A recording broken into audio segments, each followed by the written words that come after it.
Good morning students. રસાયણ વિજ્ઞાન ભાગ 1 ધોરણ 12 ચેપ્ટર નંબર 2 દ્રાવણો.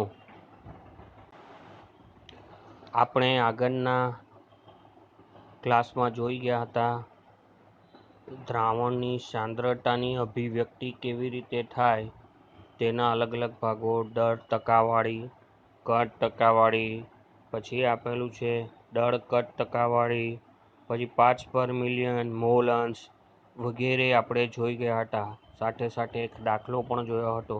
એના પછીની શરૂઆત કરીએ આપણે મોલારિટી કોને કહીએ તે. બરાબર છે. તો મોલારિટી આપેલી છે. તો મોલારિટી એટલે કેપિટલ M તરીકે ઓળખાય ને દ્રાવ્યના મોલની સંખ્યા 1 લિટર દ્રાવણમાં ઓગાળેલ છે તેને મોલારિટી કહેવામાં આવે છે. બરાબર છે. તો જરા આપેલું છે કે અણુભાર જેટલો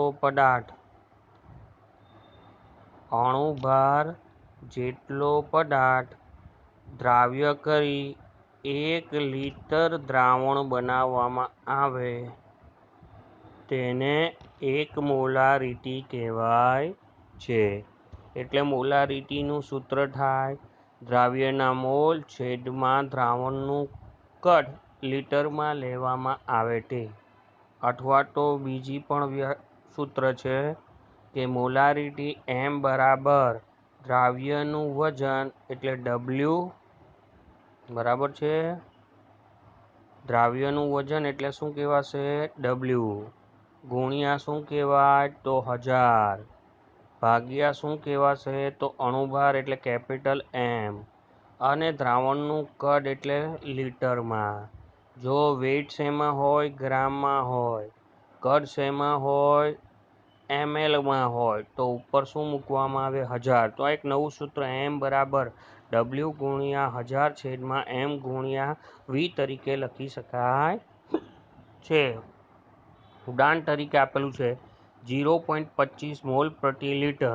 એનો અર્થ શું થાય? તો NaOH નું દ્રાવણ એટલે કે 0.25 મોલ NaOH 1 લિટર દ્રાવણમાં ઓગાળેલું છે એવું થાય છે. બરાબર છે. તો આ એક સૂત્ર આ થશે. અથવા તો મેં લખ્યું એ પ્રમાણે બીજું સૂત્ર થશે. તો એના ઉપરથી આપણે દાખલો જોઈએ. તો મોલારિટી પ્રમાણે દાખલો આપેલો છે કે 450 ml દ્રાવણમાં 5 ગ્રામ NaOH દ્રાવણની મોલારિટી ગણો. તો આપેલું છે 450 ml દ્રાવણમાં V બરાબર 450 ml બરાબર છે. W બરાબર 5 ગ્રામ. તો દ્રાવણની મોલારિટી ગણવાની. તો મોલારિટી બરાબર ડાયરેક્ટ સૂત્ર લખીએ તો આપણે શું બને? W ગુણ્યા 1000 છેદમાં M ગુણ્યા શું થશે? V તરીકે લખાય. તો આપણે M બરાબર W કેટલો આપેલો છે? 5 ગ્રામ. ગ્રામમાં જરૂરી છે. ગુણ્યા 1000ની વાત કરીએ ભાગ્યા શું વાત કરીએ? તો અણુભાર કેટલો થાય? તો અણુભાર NaOH એટલે 40, 23 વત્તા 16 વત્તા 1 એટલે કેટલો થશે? 40. ગુણ્યા આપેલું છે કદ કેટલું છે? 450 ml. બરાબર છે. 10 ઉડી જશે. 9 50 45 બરાબર છે. એટલે 5 પણ ઉડી જશે. તો બાકી રહેશે એક બીજો 0, 10 પણ ઉડી જશે. 9 ચોક 36 એટલે 10ના છેદમાં લેવા જશો તો કેટલો જવાબ મળશે? 0.278 મોલારિટી મળશે. બરાબર છે. ચોપડીમાં આપેલું તે સૂત્રનો ઉપયોગ કરો અથવા તો મેં જે લખાયું તે સૂત્રના ઉપરથી આ દાખલો ગણેલો છે મેં. ખ્યાલ આવશે? સૂત્ર મૂકશો એટલે સમજ પડી જશે.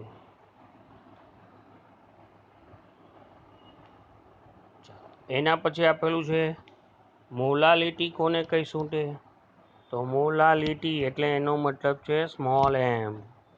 સ્મોલ m આ રીતે વ્યાખ્યાયિત કરાય કે તે દ્રાવ્યના મોલની સંખ્યા જે 1 કિલોગ્રામ દ્રાવકમાં ઓગળેલ છે તેને આ રીતે અભિવ્યક્ત કરી શકાય.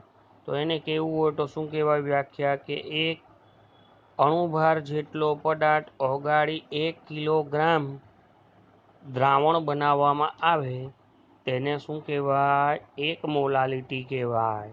ઉદાહરણ તરીકે જોઈએ તો આપેલ છે 1.00 મોલ પ્રતિ કિલોગ્રામ KClનું દ્રાવણ એટલે કે 1 મોલ KCl 1 કિલોગ્રામમાં ઓગળેલ છે, અથવા તો 74.5 ગ્રામ જેટલો KCl 1 કિલોગ્રામમાં ઓગળેલ છે. તો દ્રાવણની સાંદ્રતા અભિવ્યક્ત કરવાની દરેક પદ્ધતિને તેના ફાયદા છે અને ગેરફાયદા પણ છે.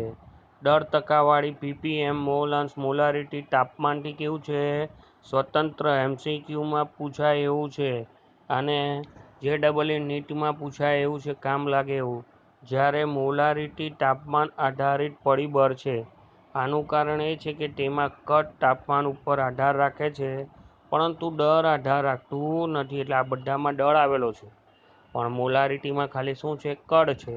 એટલે કદ ઉપર તાપમાનની, પ્રવાહી ઉપર તાપમાનની અસર કેવી થાય છે? ઝડપી થાય છે.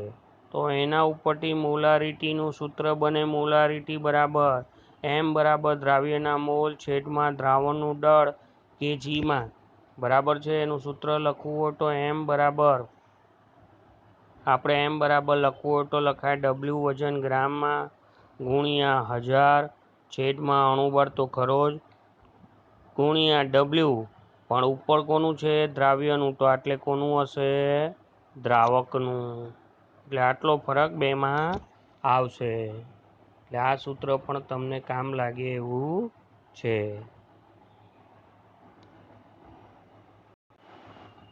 ચાલો એના પરથી એક દાખલો જોઈ દઈએ એટલે ખ્યાલ આવી જાય.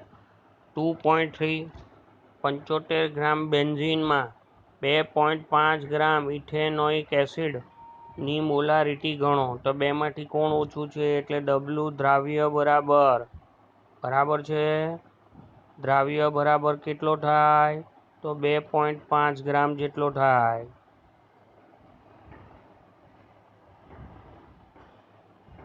બરાબર છે. W દ્રાવક કેટલો થાય? તો એ આપેલો છે જે વધારે હોય તે 75 ગ્રામ. તો મોલારિટી M બરાબર ગણવાની છે. તો મોલારિટી M બરાબર આપણને સૂત્ર ખબર છે, W દ્રાવ્ય ગુણ્યા 1000 છેદમાં M ગુણ્યા W દ્રાવક. તો આપણને તરત ખ્યાલ આવશે 2.5 ગુણ્યા 1000. દ્રાવ્ય કોણ છે? Benzene C6H6. એટલે એનો મોલર દર કેટલું આવશે? બેન્ઝીનનું મોલર દર આવશે 75 ગ્રામ દ્રાવક બેન્ઝીન તો આપેલો છે. આપણે તો ઇથેનોઇક એસિડ CH3COOH એટલે કેટલો આવશે? 60 ગુણ્યા લખવાનું 75. આટલું કરશો એટલે જવાબ મળશે એમાં 0. કેટલો આપેલો છે? 0.556 જેટલો આપેલો છે. તો આના ઉપરથી તમને આ જવાબ મળશે. આ સૂત્રનો ઉપયોગ કરો કે આ સૂત્રનો ઉપયોગ કરો, બંનેમાં તમને સરખું મળશે. બરાબર.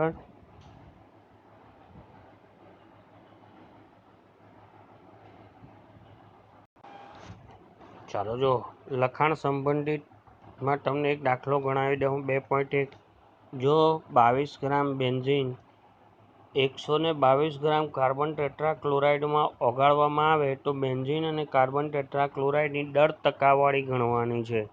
હવે આ દર ટકાવારી કેવી રીતે ગણાય એના માટે આપેલું છે. તો એના માટે પહેલાં શું આપેલું હશે? તો વેઇટ એટલે 22 ગ્રામ બેન્ઝીન આપેલો છે અને 122 ગ્રામ કાર્બન ટેટ્રાક્લોરાઇડ આપેલો છે. બરાબર છે.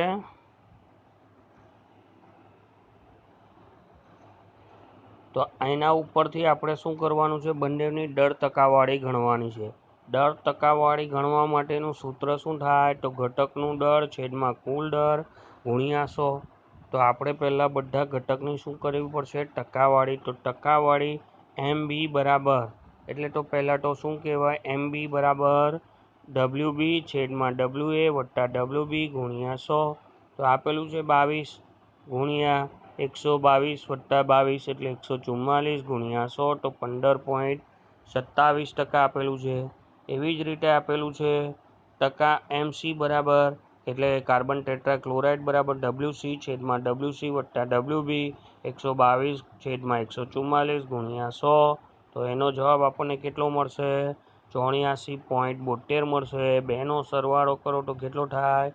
100% જેટલો થવો જોઈએ. તો આ આપણને શું મળી ગઈ? ટકાવાળી મળી ગઈ. તેવી જ રીતે આપણને આપેલ છે 2.2. તો આપેલ છે 30% દરથી બેન્ઝીન ધરાવતા કાર્બન ટેટ્રાક્લોરાઇડ દ્રાવણમાં બેન્ઝીનના મોલ અંશ ગણવાના છે. બરાબર છે. બેન્ઝીનના મોલ અંશ ગણવા માટે 30% દરથી બેન્ઝીન એટલે 30 અને કાર્બન ટેટ્રાક્લોરાઇડ કેટલો થાય? 70. તો એના આપણને શું કરવાના છે? મોલ અંશ ગણવાનો છે.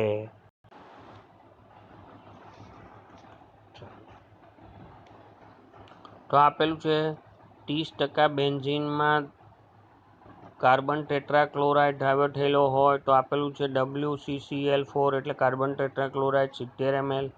બેન્ઝીન W બરાબર 30 ml. 30 ml આપેલું છે, 100 માંથી બાદ કરો એટલે 70 મળે.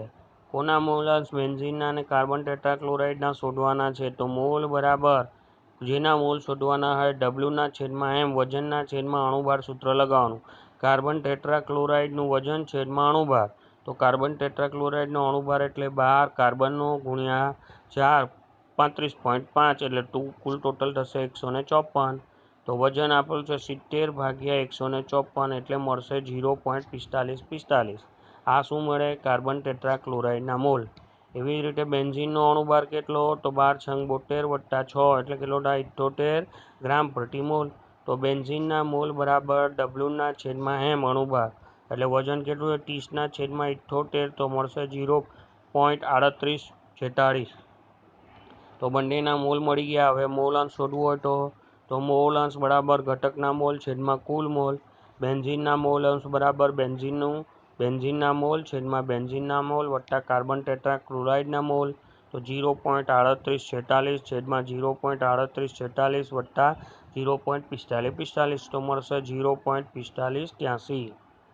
એવી રીતે કાર્બન ટેટ્રાક્લોરાઇડના મોલ અંશ આપેલા છે. તો મોલ કાર્બન ટેટ્રાક્લોરાઇડના મોલ છેદમાં કુલ મોલ. તો 0.4545 છેદમાં 0.4545 વત્તા 0.3846 તો 0.541 જેટલું મળે છે. તો બંનેના મોલ અંશ એક આપેલા છે પણ આ પરથી શું શોધી શકાય?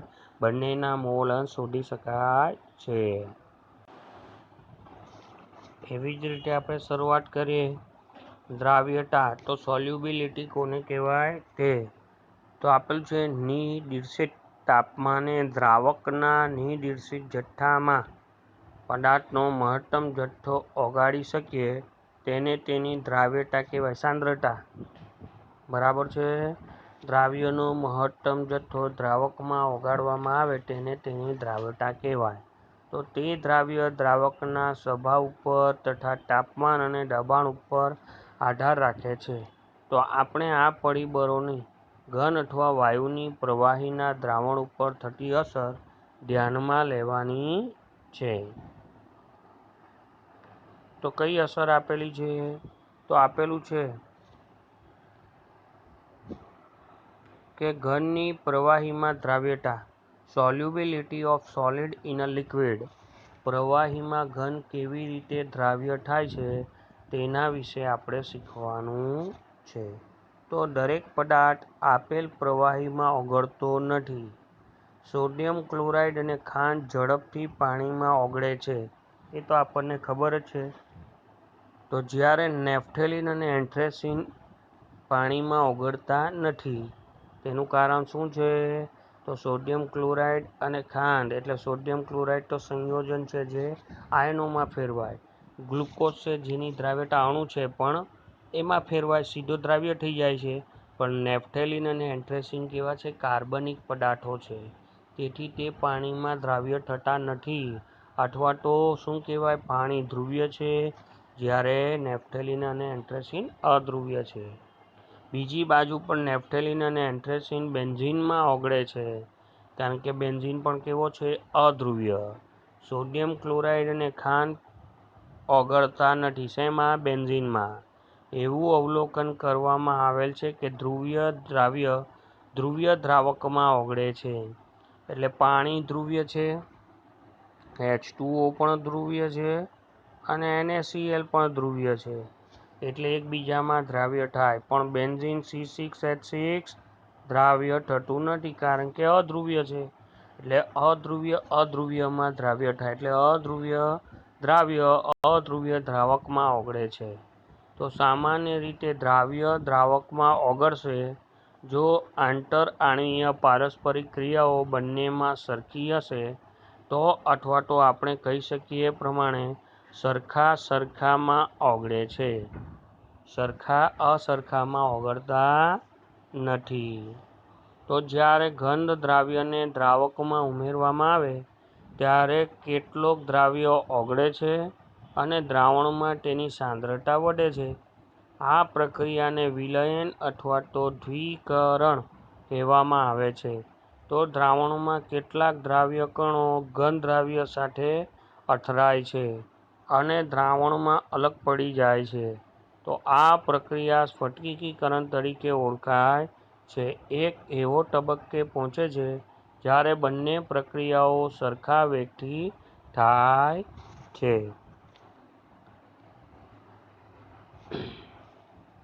તો આ પરિસ્થિતિમાં દ્રાવ્યના દ્રાવણમાં થતા અથવા તો જતા ઘન કણોની સંખ્યા દ્રાવણમાંથી અલગ પડતા દ્રાવ્યના ઘન કણોની સંખ્યા સરખી હશે અને તેથી ગતિશીલ સંતુલન અવસ્થા પ્રાપ્ત થાય છે.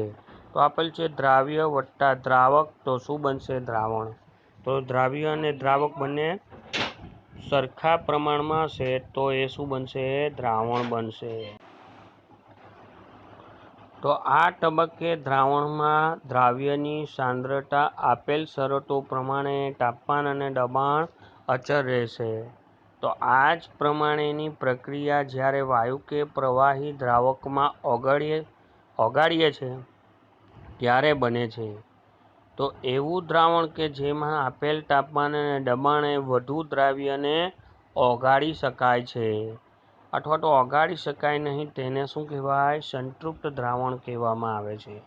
એટલે આપણે શું વાત કરીએ? ઉદાહરણ તરીકે આપેલું છે એક ગ્લાસ પાણી લઈએ, એમાં 1 ચમચી 2 ચમચી શું નાખીએ? મીઠું નાખીએ અને હલાવીએ તો ઓગળી જશે, પણ ત્રીજી ચમચી મીઠું નાખશું તો અડધી ચમચી ઓગળશે અને અડધી ચમચી નહીં ઓગળે. એટલે એનો મતલબ છે કે આટલા દ્રાવકમાં વધુમાં વધુ કેટલો પદાર્થ દ્રાવ્ય થાય અને તેનાથી જે દ્રાવણ બને તેને કયું દ્રાવણ કહેવાય? સંતૃપ્ત દ્રાવણ. શું કહેવાય? ધરાઈ ગયું છે હવે દ્રાવણ, કે જેમાં દ્રાવ્ય અને દ્રાવક બંનેના અણુઓ કેવા થઈ જાય? સરખા, એટલે એની વચ્ચે સંતુલન સ્થપાય. તો અસંતૃપ્ત દ્રાવણ એને કહેવાય છે કે જે તાપમાને વધુ દ્રાવ્ય ઓગાળી શકાય છે. આનું બીજું ઉદાહરણ બી છે કે પાણીમાં રેગેલું મીઠું, અડધી ચમચી મીઠું રહી ગયું હશે, તેને હવે આપણે શું કરીએ? ગરમ કરીએ. તો એ દ્રાવણને ગરમ કરશું તો બાકી રહેલો મીઠું અથવા બાકી રહેલો દ્રાવ્ય તે પણ ધીમે ધીમે શું થશે? ઓગળી જશે. તો એવા દ્રાવણને કયા દ્રાવણ કહેવાય? અસંતૃપ્ત દ્રાવણ કહેવાય. તો દ્રાવણ કે જે નહીં ઓગળેલા દ્રાવ્ય સાથે ગતિશીલ સંતુલનમાં હોય તેને સંતૃપ્ત દ્રાવણ કહેવાય અને તે દ્રાવ્યનો દ્રાવણના આપેલ જથ્થામાં મહત્તમ જથ્થો હશે. તો આવા દ્રાવણમાં દ્રાવ્યની સાંદ્રતા તેની દ્રાવ્યતા તરીકે ઓળખાય. એટલે આને સાંદ્રતા પણ કહેવાય અને દ્રાવ્યતા પણ કહેવાય. જરા મોસ્ટ આઈએમપી ફકરો છે, બરાબર છે, જરા ધ્યાનમાં લેવા પડે એવો છે. તો આપણે અગાઉ જોયું કે એક પદાર્થની બીજામાં દ્રાવ્યતા પદાર્થના સ્વભાવ ઉપર આધાર રાખે છે. આ ચલ ઉપરાંત બે બીજા પરિબળો એટલે કે તાપમાન અને દબાણ પણ નિયંત્રણ કરવા પડે છે, એટલે તેના ઉપર પણ આધાર રાખે છે. તો એમાં આપેલું છે પહેલું કે તાપમાનની અસર. શું આપેલું છે? તાપમાનની અસર. તો ઘનની પ્રવાહીમાં દ્રાવ્યતા તાપમાનના ફેરફાર સાથે અસર પામે છે. તો આપેલી રજૂઆત પ્રમાણે કરેલા સંતુલનને ધ્યાનમાં લઈએ. તો આ ગતિશીલ સંતુલન હોવાથી તે લ સેટરયનના સિદ્ધાંતને અનુસરે છે. તો તો લસેટેનો સિદ્ધાંત તો ધોરણ 11માં 60મા ચેપ્ટરમાં લસેટેનો સિદ્ધાંત આપેલો છે. જો પ્રક્રિયકોમાંથી નિપજો ઓટોમેટિક કેવી રીતે બને તેની વાત છે. તો આપેલું છે સામાન્ય રીતે લગભગ સંતુલન દ્રાવણમાં વિલયન પ્રક્રિયા કેવી છે? ઉષ્મા શોષક છે. એટલા માટે delta H solution greater than 0 કરતાં વધારે હોય. જો તાપમાનના વધારા સાથે દ્રાવ્યતા વધશે તો પ્રક્રિયા ઉષ્માક્ષેપક છે. તો ડેલ્ટા H લેસ ધેન 0 દ્રાવ્યતા ઘટશે. તો આ વલણનું પ્રાયોગિક રીતે અવલોકન કરી શકાય છે. બીજું આપેલ છે દબાણની અસર. બંનેની અસર વધારે પડતી MCQમાં કામની છે. તો આપેલું છે દબાણની ઘનની દ્રાવ્યતા ઉપર કોઈ સૂચક અસર હોતી નથી, કારણ કે ઘન પદાર્થમાં અણુઓ એકબીજા સાથે શું હોય? સ્પર્શીને ગોઠવાયેલા હોય, એટલે એની વચ્ચે અવકાશ જોવા મળતો નથી, એટલે એને દબાવી શકાતા નથી. આ એટલા માટે છે કે ઘન અને પ્રવાહી ખૂબ જ અસંકોચનીય હોય છે અને પ્રાયોગિક રીતે દબાણના ફેરફારથી બિનઅસરકારક રહેશે. તો આ થઈ ગઈ તાપમાનની અસર અને દબાણની અસર કોને કહીશું તે. ચાલો જોઈએ તો આપણે વાયુની પ્રવાહીમાં દ્રાવ્યતા, solubility of gas in a liquid. તો આપણે જોઈએ છે લિક્વિડમાં એટલે શું આવે? CO2 વત્તા પાણી, એટલે સોડાની વાત કરીએ. વાયુની પ્રવાહીમાં દ્રાવ્યતા, વાયુઓ પ્રવાહીમાં કેવી રીતે ઓગળે છે તેની વાત. તો આ કેવી રીતે ઓગળે? તો આપણે પાણી લઈએ તો એમાં કોઈ પણ વાયુ કંઈ એમને ઓગળતો નથી. પાણી વત્તા CO2 ની વાત કરીએ તો CO2 ને કેવી રીતે કરવામાં આવે? ઊંચા દબાણે પાણીમાં દ્રાવ્ય કરવામાં આવે. આ તો એક વાત છે. પાણીમાં ઓક્સિજન પણ દ્રાવ્ય થયેલો હોય, જે ઓક્સિજન શું કરે? સજીવોને, પાણીમાં રહેલા સજીવો માટે જીવદાયક છે, એટલે જીવનને ટકાવી રાખવા માટે ઉપયોગી છે. તો ઘણા વાયુઓ પાણીમાં ઓગળે છે. ઓક્સિજન પાણીમાં ઘણી ઓછી માત્રામાં ઓગળેલો હોય છે. આપણે 0.50% કે 55% જેટલું હતું, એટલે 55 ગ્રામ જેટલું હતું, એટલે 3% કે 4% જેટલો થાય. એ ઓગળેલો ઓક્સિજન જે જળચરના જીવનને ટકાવી રાખે છે. બીજી બાજુ ઉપર હાઇડ્રોજન ક્લોરાઇડ પાણીમાં ખૂબ જ દ્રાવ્ય છે. તો વાયુની પ્રવાહીમાં દ્રાવ્યતા દબાણ અને તાપમાનથી વધારે અસર પામે છે. તો વાયુની દ્રાવ્યતા દબાણના વધારા સાથે વધે છે. તો મેં હમણાં જ વાત કરી એટલા માટે કે CO2 વત્તા H2O. તો પાણી આપેલું છે તેમાં CO2 ને શું કરવામાં આવે? દબાણથી પસાર કરવામાં આવે. તો દબાણથી પસાર કરો તો એ પાણીમાં દ્રાવ્ય થઈ જાય અને બોટલના બૂચને બંધ કરી દેવામાં આવે. બોટલનું બોચ ખોલી નાખો એટલે CO2 એમાંથી પાછો કેવો થઈ જશે? અદ્રાવ્ય, અને વાતાવરણમાં ચાલ્યો જશે. એટલે પાછી દ્રાવ્યતા શું થઈ જાય? ઘટી જાય. એટલે દબાણના ઘટાડા સાથે દ્રાવ્યતા શું થાય? ઘટે છે. તો પ્રવાહી દ્રાવકમાં વાયુના દ્રાવણ માટે આકૃતિમાં દર્શાવ્યા પ્રમાણે